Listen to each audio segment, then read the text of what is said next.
시청자 여러분 안녕하십니까? VOA 모닝뉴스 시작합니다.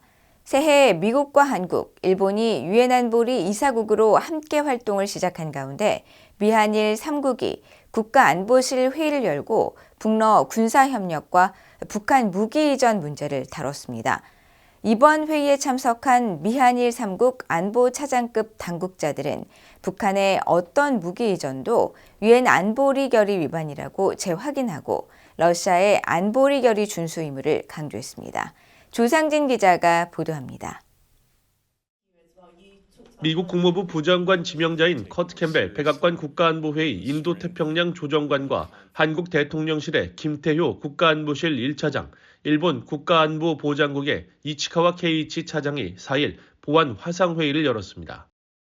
한국 대통령실에 따르면 이번 3국 안보차장급 보안 화상협의에서 이들 참석자들은 북한과 러시아 간 군사협력에 대한 평가를 공유하고 러시아는 유엔 안보리 결의를 준수할 의무와 책임이 더욱 막중하다고 지적했습니다.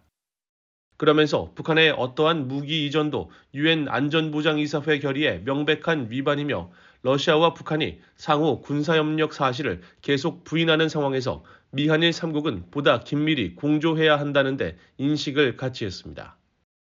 참석자들은 또 지난해 8월 캠프 데이비드 미한일 3국 정상회의에서 도출된 3국 협력 체계를 더욱 공고히 하고 3국이 올해 유엔 안보리 이사국으로서 북한의 추가 도발과 러북 군사협력 문제에 적극 대처해 나가기로 했다고 한국 대통령실이 밝혔습니다.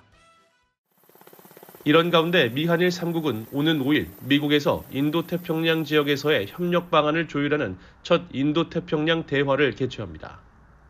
한국 외교부에 따르면 이번 제1차 미한일 인태대화에는 미국 국무부의 데니얼 크리튼 브링크 동아태 차관보와 한국 외교부의 정병원 차관보, 일본 외무성의 고베 야스히로 종합외교정책국장이 참석할 예정이라고 연합뉴스 등 한국 언론들이 보도했습니다. 3국 인태대화는 지난해 8월 미한일 캠프 데이비드 3국 정상회의 합의사항에 따른 후속 조치입니다. 당시 3국 정상은 공동성명에서 3국의 인도태평양에 대한 접근법 이행을 조율하고 협력이 가능한 새로운 분야를 지속적으로 식별하기 위해 연례 3자 인도태평양 대화를 발족할 것이라고 밝혔습니다. 보도에 따르면 이번 첫 회의에서는 3국이 동남아와 태평양 도서국 등을 상대로 각국의 인태 전략을 이행하는 과정에서 공조 방안을 중점적으로 모색하고 미한 양측은 별도 면담을 통해 올해 첫 미한 고위 외교당국자 대면 회동을 통한 새해 미한 관계 추진 방향을 논의할 예정입니다. VOA 뉴스 조상진입니다. 한국 정부는 최근 북한이 대남 위협 수위를 높이고 김여정 노동당 부부장이 전 현 정권을 비교하며 윤석열 대통령 비난 담화를 발표한 데 대해 오는 4월 국회의원 총선거에 영향을 미치려는 시도로 판단하고 중단을 촉구했습니다. 통일부 당국자는 4일 한국 언론 취재진과 만나 북한은 지난 연말 노동당 전원회의에 이어 연초부터 김여정 담화 등을 통해 위협과 비방을 하면서 한반도의 긴장을 조성하고 우리 사회의 분열을 시도하고 있으며 내정 간섭 시도가 지난해부터 집요하게 진행되어 왔다면서 이같이 촉구했다고 KBS와 연합뉴스 등 한국 언론들이 보도했습니다. 보도에 따르면 이 당국자는 북한의 이 같은 행태는 북한이 줄곧 추구한 한국의 자유민주주의 체제를 흔들어 보려는 체제 전복 전술의 일환이라고 밝히고 과거 총선 전에 있었던 북한의 각종 도발 사례를 거론하면서 한국 국민은 북한의 총선 개입 시도를 명확히 인식하고 경각심을 가지는 것이 중요하다고 강조했습니다.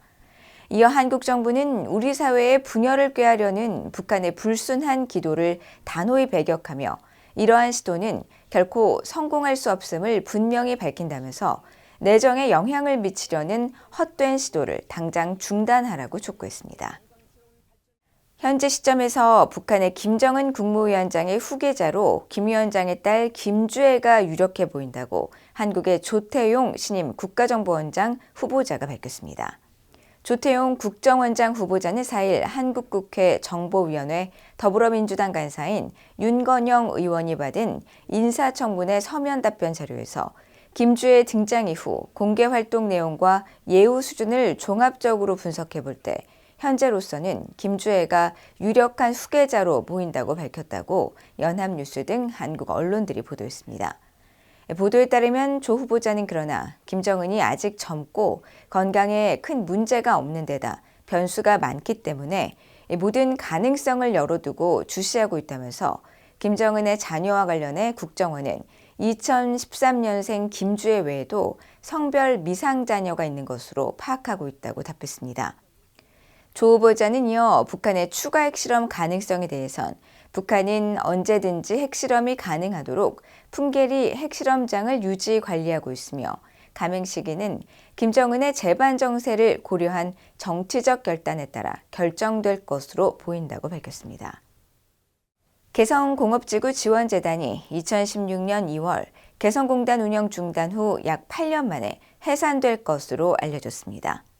한국의 통일부 당국자는 4일 정부 서울청사에서 취재진과 만나 정부는 개성공단 지원재단의 운영 효율성과 개성공단 상황을 종합 고려해 재단을 해산하기로 지난해 말 결정했다고 밝혔다고 연합뉴스 등 한국 언론들이 보도했습니다.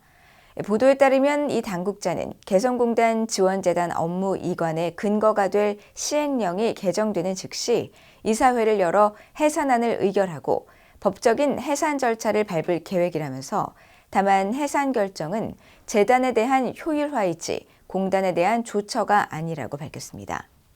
이어 북한이 비핵화에 대한 태도 변화가 없고 개성공단 재개를 위한 여건 조성이 어렵다는 측면에서 재단이 법률에 따른 본연 임무인 개발과 운영을 위한 지원 업무를 사실상 수행하기 어려워졌다고 판단했다고 설명했습니다.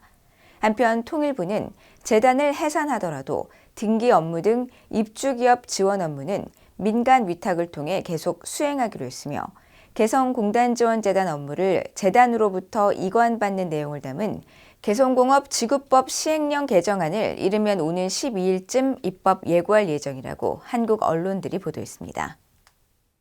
이상으로 VOA 모닝뉴스를 모두 마칩니다. 시청해주신 여러분 고맙습니다.